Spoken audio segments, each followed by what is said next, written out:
For 2 solid decades, one team just completely dominated football in a way that, well, it really shouldn't be possible in modern sports.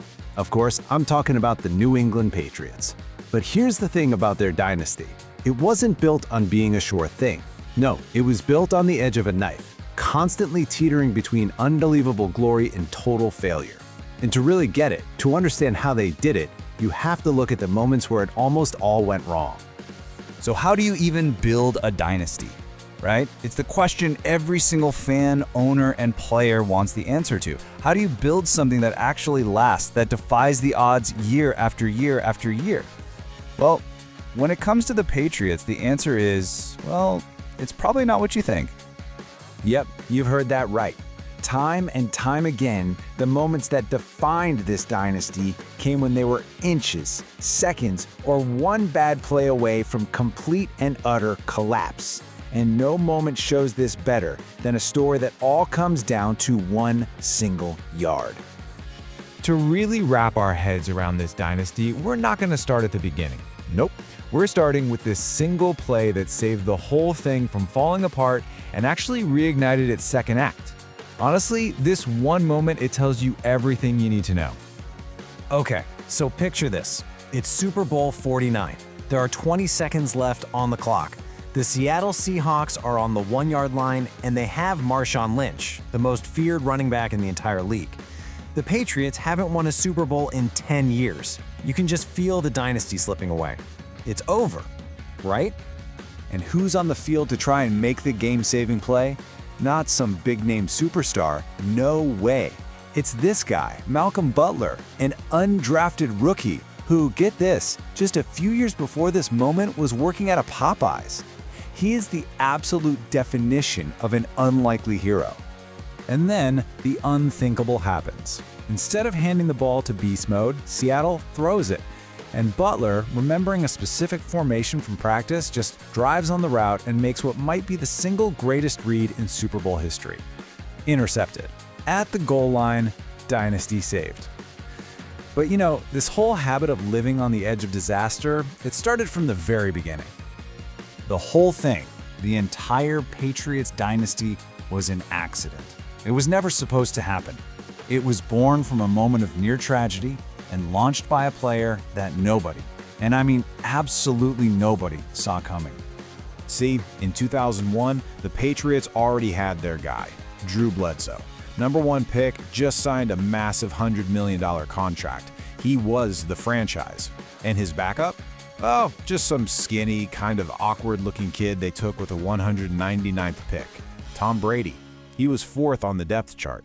A total nobody. Then disaster strikes. A brutal hit from Mo Lewis shears a blood vessel in Bledsoe's chest. He actually almost died. So in steps the 1999th pick. But the real legend starts later that season in a playoff game in a blizzard. The infamous tuck rule play saves their season, and then Adam Vinatieri hits an impossible 45-yard field goal in a snowstorm. That moment right there, that's where the clutch, never say die, Patriot Way was born. So that accidental beginning, it became the core philosophy for the next 20 years. Find value where nobody else is looking. They built a legitimate dynasty on a foundation of other teams' cast-offs, misfits, and completely overlooked talent. And it all goes back to this number, 199. That was the pick used on Tom Brady. It's a constant reminder that the greatest quarterback of all time was seen as a total afterthought by every single team in the league, multiple times over. And what was the result of everyone passing on him? Oh, not much, just 7 Super Bowl rings, the most ever. He threw touchdowns to over 70 different players, a revolving door of guys he always made better. And get this, Tom Brady, by himself, has more playoff wins than 28 entire NFL franchises. It's insane. And Brady wasn't just a one-off. Look at Julian Edelman, a 7th-round college quarterback. Nobody knew what to do with him. The Patriots saw something, turned him into a receiver, and he becomes a Super Bowl MVP and the 2nd most productive playoff receiver of all time, behind only Jerry Rice. What an unbelievable find. Or take Wes Welker, undrafted. Too small, they said. The Patriots saw a guy who was a perfect fit for their system, and he became so dominant that he changed how every single team in the league thought about the slot receiver position. They didn't just find players for their system, their players literally changed the league. Of course, you can't have a system like that without an architect. The coaching, led by the one and only Bill Belichick, was the engine that made the whole thing go, constantly adapting and exploiting every single possible edge for 2 decades. I mean, the sheer range of their strategic thinking was just incredible. In 1982, they won a game 3-0 because they had a convict on work release drive a snowplow onto the field to clear a path for a kick. Then, 37 years later, they win a Super Bowl with a defensive scheme so brilliant and complex, it held one of the best offenses in the league to just 3 points. From low-tech grit to high-tech genius, they would find an edge anywhere. And the whole philosophy behind it all was beautifully simple. Just 3 words. Do your job. That's it. It didn't matter if you were Tom Brady or the guy who only played on special teams. Excellence was demanded in your specific role. Nothing more, nothing less. This hunt for an edge even led to mysterious guys like Ernie Adams. His title was Director of Football Research, but nobody really knew what he did. He was the team's secret weapon, a genius who was always looking for some tiny tell or pattern he could exploit. The ghost in the machine. So what happens when you combine all that misfit talent, a genius coach, and the greatest quarterback to ever live? Well, you get a legacy that is, when you look at the numbers, statistically impossible. Just look at Super Bowl 51. At one point, deep into the 3rd quarter, the analytics gave the Atlanta Falcons a 99.8% chance of winning.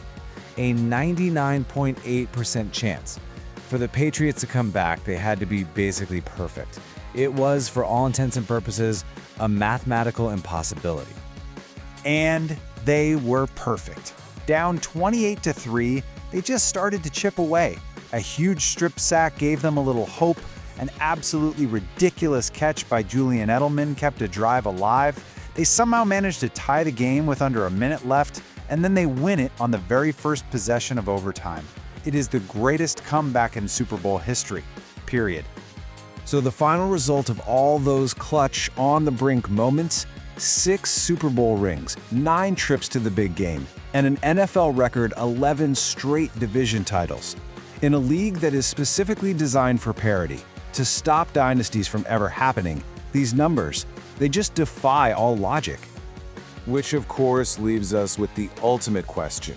What was the real secret? Was it Belichick's brilliant, ruthless system? Was it that endless parade of overlooked players who bought into that system completely? Or was it all just driven by the singular, unstoppable greatness of Tom Brady? You know, maybe the real answer is, you can't have one without the others.